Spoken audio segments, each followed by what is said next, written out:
Imagina esto. Un avión comercial cruza el cielo nocturno sobre el noroeste de Estados Unidos. Afuera, una tormenta eléctrica sacude las nubes y hace que la aeronave parezca un barco perdido en un océano negro.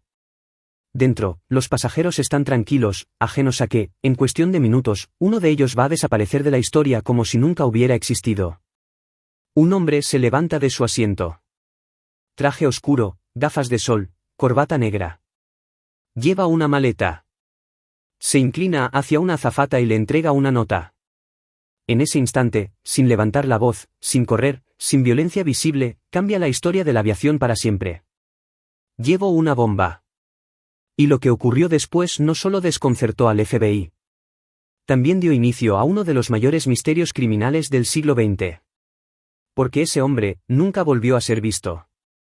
Y su nombre pasó a la historia como DB Cooper. Pero la pregunta sigue abierta. ¿Quién era realmente ese hombre? ¿Y cómo puede alguien secuestrar un avión y desaparecer sin dejar rastro? Era el 24 de noviembre de 1971, un día frío y gris en Estados Unidos. El contexto era importante, el país vivía una época de tensión, con la aviación comercial todavía vulnerable y los controles de seguridad muy lejos de los estándares actuales. Volar era más sencillo, más libre, y también más peligroso. Ese día, un hombre que se registró bajo el nombre de Dan Cooper embarcó en un vuelo de la aerolínea Northwest Orient Airlines desde Portland hacia Seattle.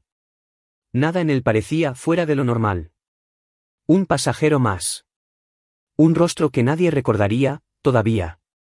Pero en realidad, ese hombre estaba a punto de ejecutar un plan que había pensado con frialdad quirúrgica. Quédate con esa idea. Porque lo que viene a continuación es aún más inquietante. Cuando el avión alcanzó su altitud de crucero, Cooper llamó a una azafata. Le entregó una nota. Ella la leyó y su expresión cambió de inmediato. Sin gritos, sin caos, pero con una tensión que se propagó como veneno silencioso.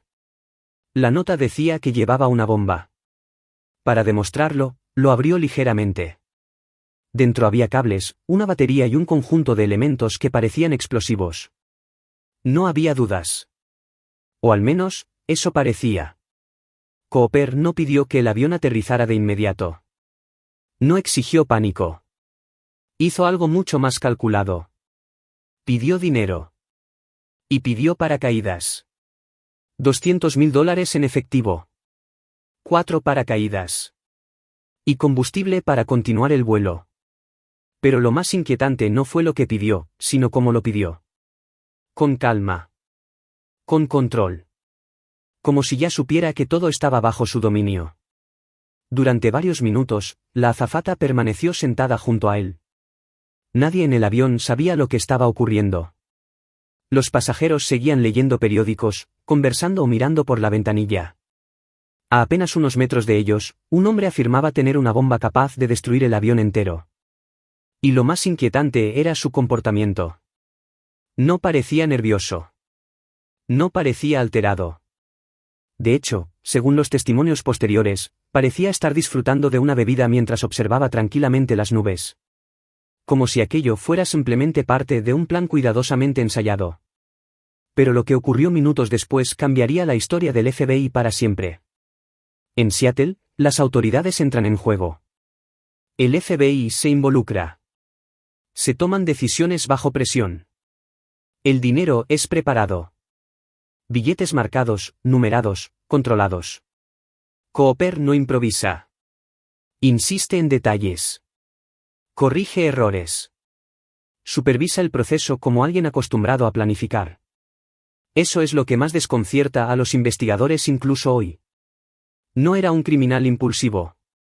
Era alguien metódico. Alguien que sabía exactamente lo que quería. Mientras el avión permanecía detenido en la pista, las autoridades se enfrentaban a una carrera contra el tiempo. Cada minuto aumentaba el riesgo. Si Cooper decía la verdad y realmente llevaba explosivos, un error podía terminar en una tragedia con decenas de víctimas. Los agentes observaban la situación sin saber si estaban tratando con un aficionado desesperado o con uno de los criminales más inteligentes de su época. Nadie podía imaginar que el verdadero desafío aún estaba por llegar. Finalmente, el dinero llega al avión. Una suma enorme para la época, entregada en bolsas discretas. También recibe los paracaídas. Los pasajeros son liberados. Pero Cooper toma una decisión inesperada. No abandona el avión.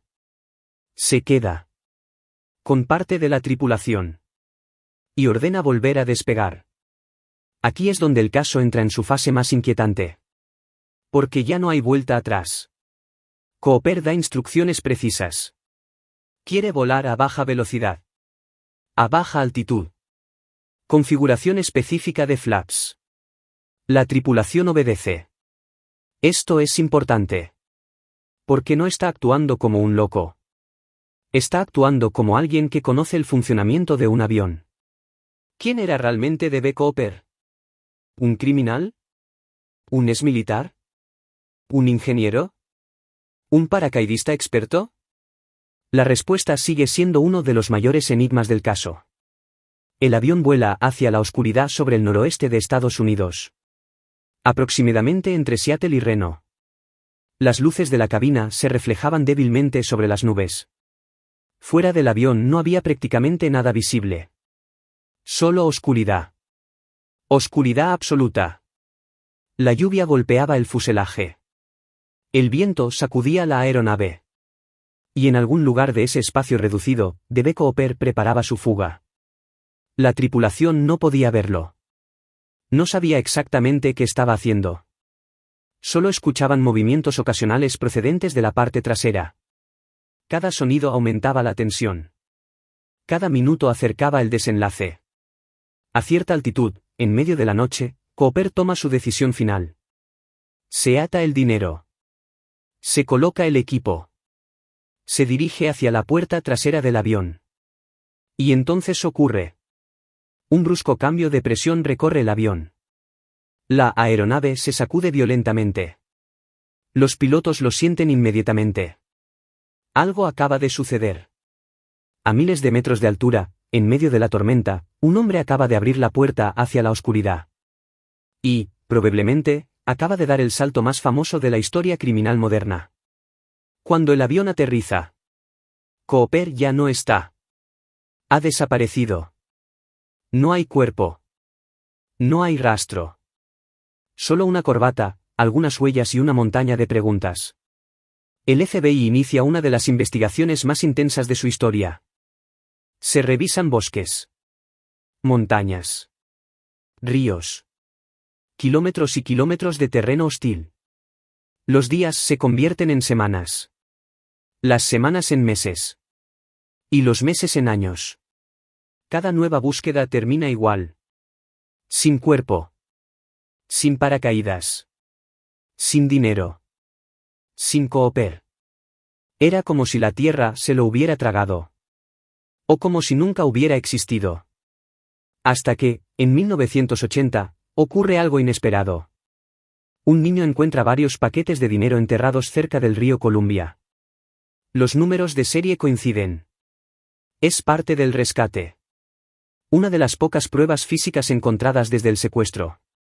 Pero el hallazgo no resuelve nada. Al contrario. Complica aún más el misterio. Porque si parte del dinero apareció allí, ¿qué ocurrió con el resto? Y, sobre todo, ¿qué ocurrió con Cooper?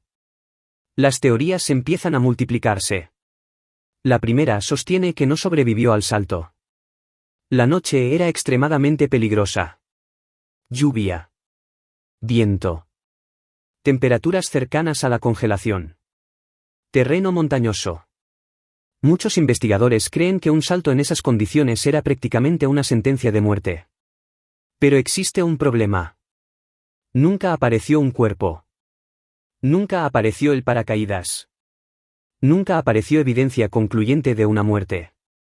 La segunda teoría afirma exactamente lo contrario. Que Cooper sabía perfectamente lo que estaba haciendo. Que tenía experiencia militar o conocimientos avanzados de paracaidismo. Que planificó cada detalle y consiguió escapar. Si eso fue cierto, logró algo extraordinario. Desaparecer por completo. Sin errores. Sin confesiones. Sin dejar una identidad verificable. Con el paso de los años aparecieron numerosos sospechosos. Algunos parecían encajar. Otros fueron descartados rápidamente. Richard McCoy Jr., fue uno de los nombres más comentados debido a un secuestro muy similar ocurrido meses después. Décadas más tarde, Robert Rackstra también captó la atención de investigadores independientes y periodistas. Pero ninguno pudo ser vinculado de manera definitiva al caso. Siempre faltaba algo. Una prueba. Una coincidencia. Un elemento capaz de cerrar el rompecabezas. Y ese elemento jamás apareció. El verdadero misterio de DB Cooper no es únicamente el secuestro. Es lo que ocurrió después. La mayoría de criminales dejan huellas. Cometen errores. Hablan demasiado. Presumen. Tarde o temprano son encontrados. Cooper no. Simplemente desapareció. Como si la noche se lo hubiera llevado para siempre. Y esa ausencia es precisamente lo que convirtió el caso en una leyenda. El clímax de esta historia no es el momento en que exige el dinero. Ni siquiera el momento en que salta. El verdadero clímax llega después. Cuando los investigadores empiezan a comprender una realidad inquietante. Puede que jamás descubran quién era. Puede que jamás sepan si sobrevivió. Puede que la respuesta haya desaparecido junto a él en aquella tormenta de noviembre. Y esa posibilidad resulta más perturbadora que cualquier otra teoría. Porque significa que el crimen perfecto quizás sí existió. Hoy, más de medio siglo después, el caso sigue oficialmente sin resolverse. No existe una identidad confirmada. No existe una explicación definitiva. Solo teorías. Sospechosos. Pruebas incompletas. Y una historia que continúa fascinando a investigadores, periodistas y aficionados al misterio en todo el mundo. Cada cierto tiempo surge una nueva pista. Un nuevo análisis. Un nuevo candidato. Pero ninguna respuesta logra cerrar el expediente. Y tal vez nunca lo haga. Y ahora, al final de esta historia, queda la misma pregunta que ha perseguido a investigadores durante décadas. ¿Crees que DB Cooper sobrevivió al salto? ¿O murió aquella noche intentando completar el golpe más audaz de la historia moderna? Quizá la respuesta siga enterrada en algún bosque del noroeste americano. O quizá vivió el resto de su vida observando en silencio cómo el mundo intentaba descubrir quién era. Sin éxito. Hasta hoy. ¿Y tú, crees que DB Cooper sobrevivió aquella noche o murió intentando escapar? Déjame tu teoría en los comentarios. Si te ha gustado este vídeo, deja tu like porque ayuda muchísimo al canal. Suscríbete a Archivos Negros para descubrir más historias reales de criminales, desapariciones, misterios y casos sin resolver. Y activa la campanita para no perderte ninguno de nuestros próximos expedientes. Nos vemos en el próximo caso.